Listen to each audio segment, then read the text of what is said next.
Shane DeLeon, also known as Shano. Goodness. Yes. Welcome to the Common Thread. Thank you. So today we just kind of want to start off talking about what's your background, who are you, what's your first memory of SG, why are you here, and get the conversation going. My first memory of SG was, I think I was playing with NCFC at the time, and there was a couple of guys, I think one or two were working here, and everybody was talking about this pickup, and I was like, I've never heard of this place. And I came one time, and I fancy myself as a tight spaces, comfortable in tight spaces player, but I mean, SG was, all the guys who were comfortable there, it was definitely like a quick paced game, but it was really fun. More technical pickup. I really liked the aspect that you had to have a little more finesse and chip the ball on the goal and stuff. So first pickup, I had a lot of fun, and then after that, I started coming more often, and it was a good crowd, guys my age, good quality, a lot of trash talking. But yeah, it was a good time. Which of course adds to the vibes. Yeah, for sure. So, did you grow up in the area? Yeah, so I grew up in Raleigh. I live like 15 from here, so it was actually really nice for me because most of the guys I know were like Cary, Holly Springs, so anytime there was pickup, I'd drive 30 minutes, so this being here was a blessing, really. And talk to me a little bit about your growing up. So, grew up through NCFC system, or did you move here and then you got involved? To give us some background. So I actually did not grow up playing for NCFC. I was only with NCFC for about, I think in total, maybe 2 years.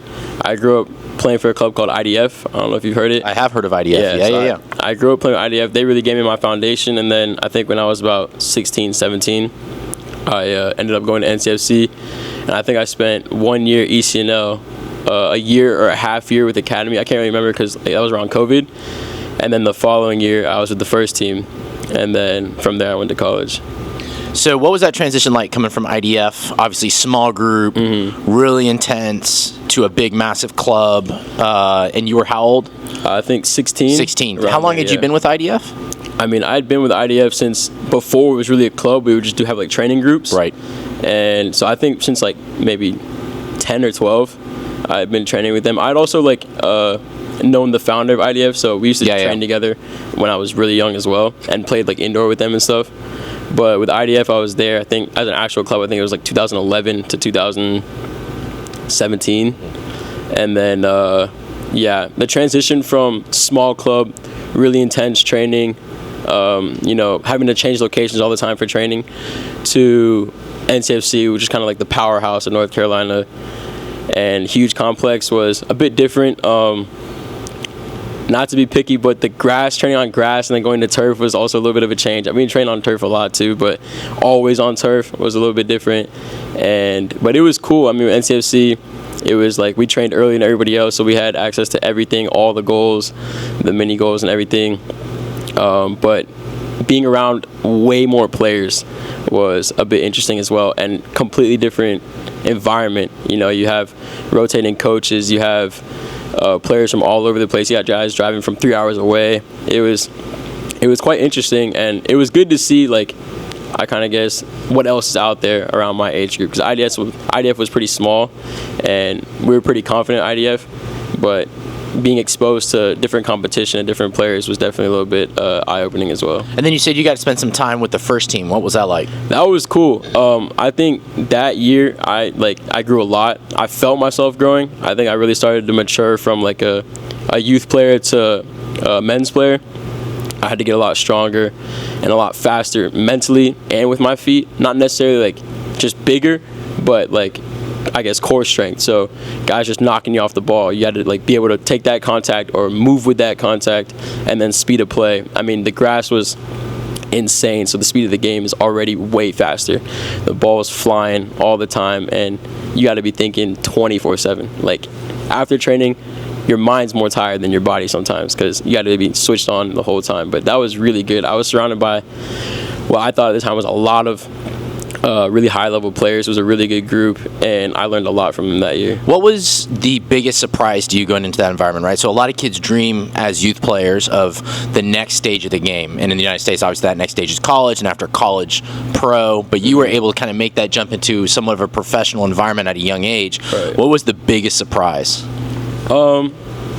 I think for me, I felt like when I first stepped into it that I kept up more than I expected, but it's hard to keep that.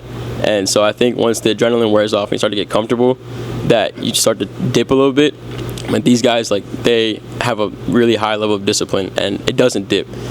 And for the whole season, staying pretty disciplined and keeping the intensity up. And I think the biggest surprise was the level of maturity, whereas in youth academies, it's coach and then team, like a strict distinction. And now playing with grown men, they're all grown men. The relationship between player and coach and the give and take from player and coach was really, I think, the biggest difference for me. And seeing how comfortable these guys are with the coaches and the relationships that they form with each other and the coaches off the field, and how important that is to the team's success as well, was big. Because in academy, everybody goes to training and then goes back to their family and stuff. These guys, a lot of them live together in the same area, and the coach takes big pride in keeping the team together off the field as well, so they can perform well on the field. I guess the stakes are a lot higher too, right? Because for these guys, they're all in. Like, this is everything, and so there's no way for them to let the foot off the gas and expect to be able to stay where they're at. Right. What would be your message to, say, a 14-year-old to 16-year-old youth player who is hearing what you're saying about the importance of discipline and mental focus and bringing that to the training environment when maybe not all of their peers are even thinking about that? Right. How would you advise, encourage those players to approach their training now to set that foundation so it's not a big surprise if they're able to play at the next level of the game? I mean, it's probably something that most players have heard before, but trying to push yourself every day in training so that you're not always competing around the players right around you. So some players might be in a position where they feel like they are a notch or two above most of the players on their team or everybody else on their team. But it's important to remember that there's people everywhere training, and especially at that age range, to me, that's where people make a lot of strides and can really surpass people, is to every day go in and keep pushing yourself to as much as you can, not just to how much your team is pushing you, maybe even your coach is pushing you. Push yourself as much as you can. Would it be fair to say that if a kid or a player kind of at any stage of the game doesn't have a very clear why they're playing the game, that it's going to be very difficult to maintain that standard? Because at the end of the day, right, it's like you're really competing against your future self. Yeah. I would say that is the biggest aspect. I mean, that's even something that I still try and figure out as well. You know what I mean? If you don't have a huge why, you will obviously, when you get a little bit older, have more questions about, is this worth it? Do I still want to do this? Is it making sense for me? You know what I mean? There's going to be times in this sport that you will be tested for sure, and your why is what's going to make that difference between the guys who stick with it and make it, or the guys who fade out. So I think that'd be a good kind of transition point to talk about where you at right now. What are you doing right now in the game? And based on where you're at in this stage of the game, what are kind of some observations about your why and why you're still playing that would be worth sharing?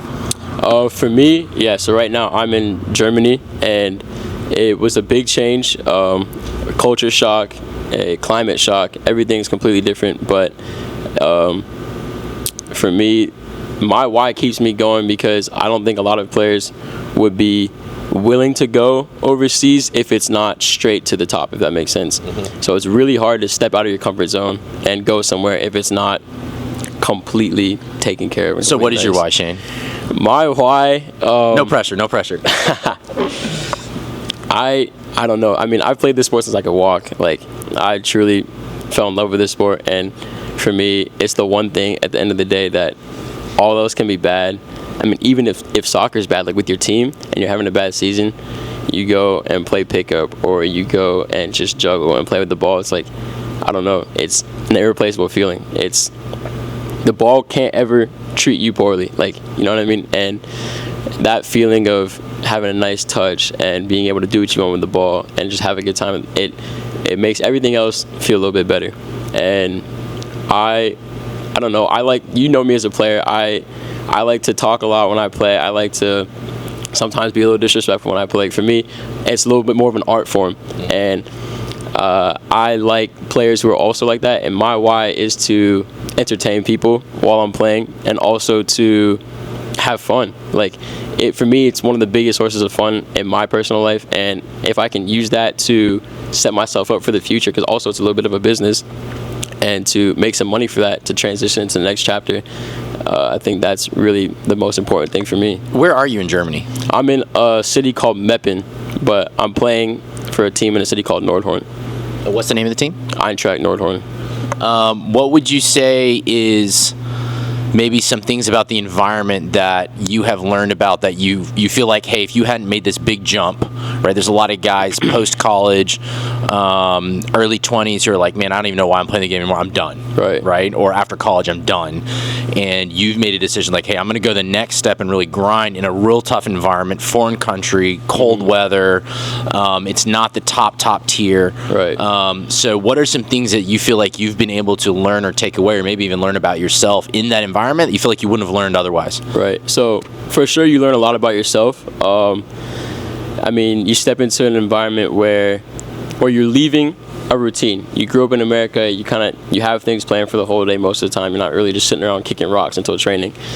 And now when you step into a completely different country, you really have to push yourself to have a routine because you can easily just end up kicking rocks outside of training and not really having anything to do.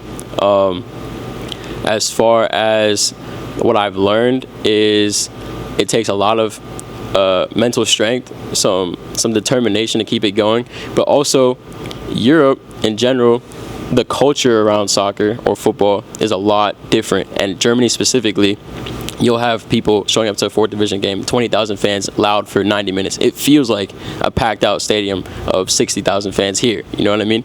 And that kind of reignites your spark too, is seeing how much people love the game there and being able to kind of dive into that culture. And that's probably the biggest thing that helps you too when you leave, is to not worry about or look at the negatives, but just engulf in the culture, you know what I mean? Fully just dive into it and accept it for what it is and try and make the best of it.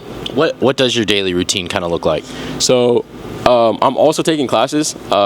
So I go to German language class in the morning, and then some days I will either go to the gym or do an individual session with one of the coaches at my club. And then I also have my school classes that I would normally do around the midday in the afternoon. And then most of the time our team trainings are in the evenings a few times a week. And then we have games on the weekend, but we also have, I think the second half we're going to have a lot of midweek games as well. So when the midweek games come, the weeks go by really fast because every day is just training, games, classes. And so I've gotten to a routine now where I'm pretty busy. So it's pretty good. Like it's fun, but it's tough. You know what I mean? It keeps you going. What would you say has been kind of your darkest moment, your hardest kind of obstacle to overcome since going to Germany? Last year, when I first went, things started off really well. I mean, like I said, the culture there is different. So went into preseason, was scoring, playing really well. You know, people are hearing about you. When you walk out the house, people recognize you. Like, it's really nice. And then I think second game into the season, I got hurt. My hamstring just went. And I had never had this injury before, had no idea what was happening. And my club really valued me, and they were pushing me to come back. And I also wanted to play. And I just kept retweaking it. I'd come back for a game or two, and the third game it'd go again. And so I was out for pretty much the first half of the season. And me personally, one thing I learned about myself over there is that the sun is really important for me. So injured, gets into the winter months, you know, not as much daylight during the day. It's dark and cold. And even at training, it'll be raining and cold. That was probably the hardest thing, is to keep your head up, not lose faith in yourself. You're kind of, you know, you start to feel stuck in a foreign country, and you had to wait to go home. And if you fall into that cycle, it can go downhill really fast. And there are some other players who I know who are out there that get hurt or just aren't playing and leave immediately. I was going to say, did that happen to anybody you knew out there that kind of crumbled under the pressure? Yeah, there's a few guys. Some, maybe it's their first time leaving home, or their first time just kind of really stepping into a different environment. And I mean, it understandably just couldn't cope. It's tough, yeah. It's really tough, especially, like I said, when you're not going straight into a top tier environment. Like if you're going into a really established, certified professional club. I mean, even then, you look at some of the pros, when they switch countries, they played in their home country. I'm talking about players for like Real Madrid. When they switch countries, they have performance issues on the field. You know what I mean? It's different when you've been comfortable the whole time and you have to go play somewhere else. It's hard. So there are some guys who without a doubt crumbled. And potentially also, it's just like their why didn't justify them staying, right? It was like, okay, I'm done with this level of the game. I don't need this. Right. So that sounds like obviously one of your lows you worked through. Obviously, you came out of it. What was kind of key for you coming out of it and making it through, other than just having faith in yourself? Like, was there any practical things that happened? Any people in your life that helped you kind of get through that? I have a pretty good support system. I have a good family and everything, thankfully. But I'm also not the best at asking for help, I'll be honest. But I do try and do a lot on my own to help myself. And I don't know, if I do dip, it's hard for me to just sit in that. Yeah. And so I just dove into what I knew and tried to start reading books and, watching videos, listening to podcasts, trying to figure out or get into something else that was productive. Okay, I can't train right now, so what can I do? All right, I'm going to work on my core strength. I'm going to be working on my fitness in other ways, or just really try and dive into things that can still make me feel like I'm making progress in a different way. And yes, I would start calling on my support system, talking to people that I know, and those reminders of just who you are as a player, and to remember your quality and remember your worth go a long way, because nobody wants to admit it, but in those times it is easy to lose faith in yourself, and it is easy.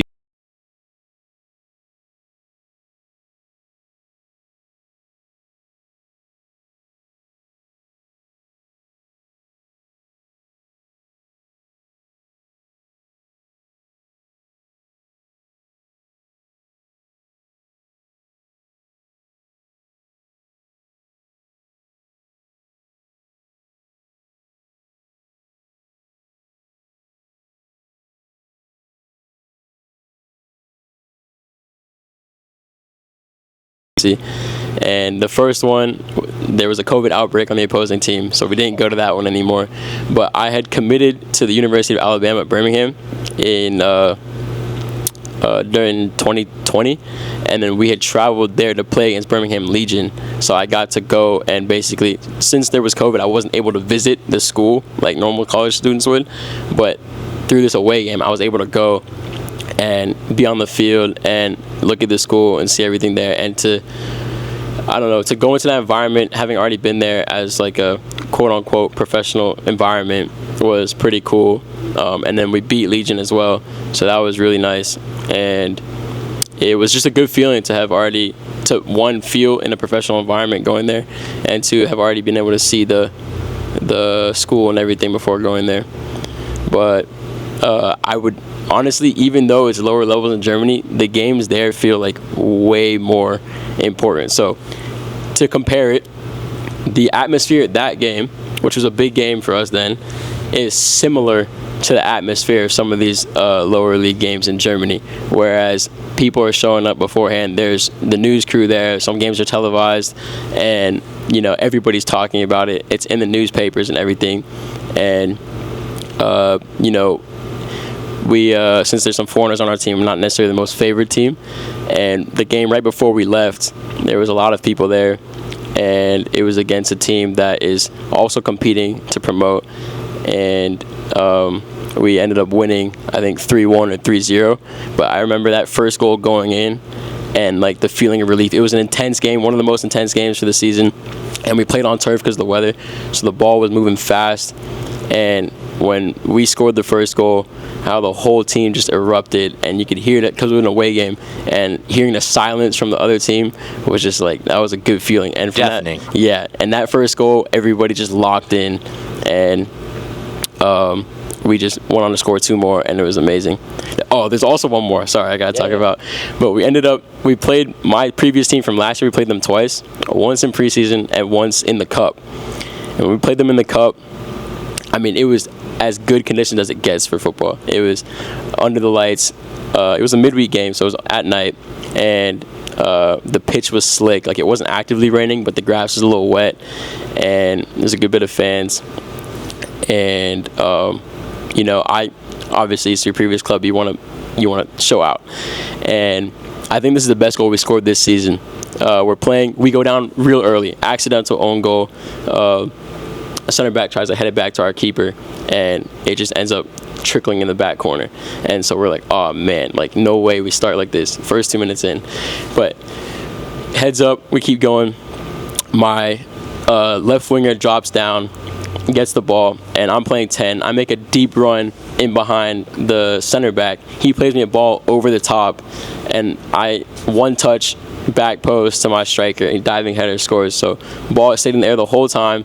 Crazy team goal, and in front of all the fans and everything. It was a really good goal. And then we went on to, I think I scored the second goal to put us ahead in the second half, and then assisted the third goal as well. So I had a great individual performance, but the team was just firing. And to do that under the lights with the team and the fans cheering, it's like a different feeling. I don't know, that you don't experience that at lower levels here, you know what I mean? Do you feel like it's because the stakes are so much higher overseas because of the deep culture and the roots kind of established in the local community and everybody's behind it, that when the wins happen, it's like it's a win for the whole community, and if you lose, it's like, oh my gosh, we let the community down? Yes, definitely. And it's like you're playing with a different level of responsibility. When I first got there, I wasn't aware of the stakes. The guys who live there and live in the city kind of told us, like, when we played the Derby, the local team, they're like, and we won that game, they were like, you don't understand how big this was for us. If we lost that game, the whole week, and you go on the way, you're hearing, oh, your club this, your club that, they're better than you, blah, blah, blah, blah, blah. And our club is already kind of looked at in a negative light because it's been known for having foreigners, and Germans really support like who they grow up with, you know what I mean? Yeah. And the culture, they have a really strong culture there. And so once I started spending more time there, I started to realize like how many people actually like keep up with it and focus on it and talk about it every week. It was like the weekends are important. Every game determines kind of the mood for the rest of the week. Like if you win on the weekend, for the whole community. Yeah, if you win on the weekend, your team, your supporters, everybody's happy for the week. If you lose on the weekend, it's kind of like it's not great. You're feeling that pressure. Yeah, you're feeling that pressure. And so that's another thing that was a huge difference, is being able to deal with that. Like when you lose, like everybody is upset. You lose one game, like it's not good. You lose two games, like general managers coming in the locker room, owners are coming in the locker room, coaches are like, yo, we need to sort this out right now. Like it's serious business, you know? So, but it's fun because it's so much more rewarding when you win. It's so much more rewarding. So what was your journey getting even picked up by a German club look like? So did you get an agent? Like what was that process? Yeah, it was kind of like know someone who knows someone. A guy I had played with was like, hey, what's your plans? Because at this point I had left school and I was just training with NCFC's first team again. I wasn't signed with them, I was just training with them. And he was on the team and he was looking for other opportunities. Like, yo, I'm thinking about going to Germany. I have a guy I'm talking to. I'm not signed with him as an agent, but he said that he can give me some trials. He's like, I can put you in contact if you want. And I was like, yeah, let's do it. And went to Germany, went on some trials, and at first was like really excited because I saw like that I could do this. Like I was playing at a good level, and everybody was excited. And that's kind of how I got there. We'll go there and ball out on some trials and go from there. So as a foreign player playing in Germany, how did you feel like your playing style was able to help you get seen, right? Because again, you're not 6'5", yeah, right? That is a huge difference. I would say is that the Germans are tall and strong, and so my play style is completely different. And at first, it was special, you know. It was something different, and when it works, they love it. So that's the good thing. But on the other hand, it's like it's really different for them. So when it doesn't work, they're quick to discard it. You know what I mean? So there's a little bit of risk with that.